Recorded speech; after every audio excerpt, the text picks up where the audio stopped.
Korea बसाइलाई एकदम सहज हुने एउटा आइडिया लिएर आइरहेको छु। यो आइडिया के होला भनेर यहाँहरूले सोध्दै गर्नु होला। यो आइडियाको बारेमा तपाईँहरू कतिको जानकार हुनुहुन्छ? तपाईँले कोरिया बसाइमा तपाईँहरूको सहज कोरिया बसाइ हुने एउटा सबभन्दा महत्त्वपूर्ण पक्ष हो बिमा। बिमा तपाईँहरूले कतिको गर्नु भएको छ? तपाईँहरू कतिलाई लाग्ला हाम्रै कम्पनीले गरिदिन्छ भन्ने त्यो खनगाङ बमको बारेमा साधारण तरिकाको बिमाको बारेमा मात्रै सुन्नुभयो होला। तर म आज तपाईँहरूलाई यो व्यक्तिगत बिमा कोरियाको खेइन बम भन्छ, यो खेइन बमको बारेमा के भन्न जाँदैछु। यो खेइन बम चाहिँ एकदम सुरक्षा कवच हो। कोरिया बसाइ अवधिभरि कुनै तपाईँहरूलाई भवितव्य पर्छ, तपाईँहरूलाई आफ्नो रोग ठुलै लाग्छ भन्ने त्यतिखेर धेरै समस्या पर्छ। चन्दा सङ्कलनदेखि लिएर विभिन्न सहयोग सङ्कलन गर्नुभन्दा तपाईँहरू व्यक्तिगत रूपमा आफूलाई सुरक्षित बनाउनुको लागि खेइन बम गर्नु होला। यो खेइन बम म आफैले पनि गरेको छु। विगत 5 वर्ष अगाडि मैले देब्रे कानको अपरेसन गर्दा पनि मैले यो सबै भुक्तानी पाएको छु भने अहिले हालसालै यो घुँडाको नेपालमा बसाइ क्रममा मैले उपचार गर्दा पनि यो बिमा मार्फत मैले भुक्तानी पाएको छु। त्यही भएर यहाँहरू सबैलाई अनुरोध छ, यो कोरिया बसाइलाई एकदम सहज बनाउनको लागि बिमा गर्नुहोस्, थोरै पैसाको लोभ नगर्नुहोस्। यो बिमाको बारेमा अझ थप जान्नको लागि चाहिँ म हाम्रो यो कोरियामा हुनुहुन्छ हुन्डाई इन्सुरेन्स, जुन मैले पनि हुन्डाई इन्सुरेन्सबाटै गरेको हो, हुन्डाई इन्सुरेन्सका विदेश विभाग प्रमुख अभिकर्ता हुनुहुन्छ अमृत पाठक सर।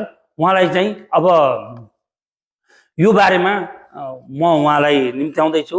सर, यो बिमाको विशेषता र यो हुन्डाई इन्सुरेन्स चाहिँ किन उत्कृष्ट छ यसबारे बताइदिनु होला। हजुर, सम्पूर्णमा नमस्ते। म अमृत पाठक, हुन्डाई इन्सुरेन्स, दक्षिण कोरिया। अब तपाईँले भनिहाल्नुभयो, तपाईँ चाहिँ नेपाल गएर नेपालमा घुँडाको अपरेसन गरेर होइन, अनि यहाँ कोरिया छिरिसकेपछि हुन्डाई इन्सुरेन्सबाट तपाईँले आफ्नो अपरेसन घुँडाको अपरेसनको गर्दाखेरि जति खर्च लाग्यो त्यति सबै खर्च तपाईँले प्राप्त गर्नुभएको छ होइन। यो भनेको लगभग असम्भव जस्तै हो। अब अरू कोरियामा चाहिँ अरू बिमा कम्पनीहरूमा चाहिँ यो सुविधा चाहिँ छैन है। यो हुन्डाई इन्सुरेन्समा यो सुविधा किन छ भन्दाखेरि हुन्डाई इन्सुरेन्समा एउटा विदेश विभाग छ है। विदेश विभाग प्रमुखको रूपमा अहिले मैले त्यहाँ हेरिरहेको छु है। High planner as well as विदेश विभाग छ। विदेश विभागमा मैले हेरिरहेको छु। विदेश विभागले के गर्छ भने विदेशीहरूलाई चाहिने आवश्यक बिमा मात्रै त्यहाँ इन्भेस्टिगेसन गर्ने, अनुसन्धान गरेर अनि कुन आवश्यकता पर्छ, जस्तै तपाईँलाई चाहिँ के को आवश्यकता छ त त्यही अनुसारको चाहिँ इन्सुरेन्स गर्ने। जस्तै कोरियनको र विदेशीको इन्सुरेन्स गर्दाखेरि धेरै आकाश-पाताल फरक पर्छ है। कोरियनको अनुसार हामी जान सकिँदैन। किनभने विदेशीलाई यहाँ कोरियामा बसिन्जेलसम्म चाहिने सम्पूर्ण बिमाहरू र कसरी गर्दा ठिक हुन्छ भनेर हामीले के गर्छौँ भन्छ गहिरो अध्ययन अनुसन्धान गर्छौँ। बिमा किन इम्पोर्टेन्ट छ हाम्रो कोरिया बसाइको लागि त्यो बारेमा संक्षेपमा बताइदिनु होला। संक्षेप, अब कोरिया भनेको एउटा औद्योगिक राष्ट्र हो। अब उद्योग धन्दा कल कारखानाहरूमा काम गर्दाखेरि विभिन्न दुर्घटनाहरू दैनिकै कति घटिया हुन्छ गुगलमा सर्च गरेर थाहा हुन्छ, तर नहेर्दै राम्रो हुन्छ होइन। यो चाहिँ भनौँ न माइन्डमा असर पर्न सक्छ नि त।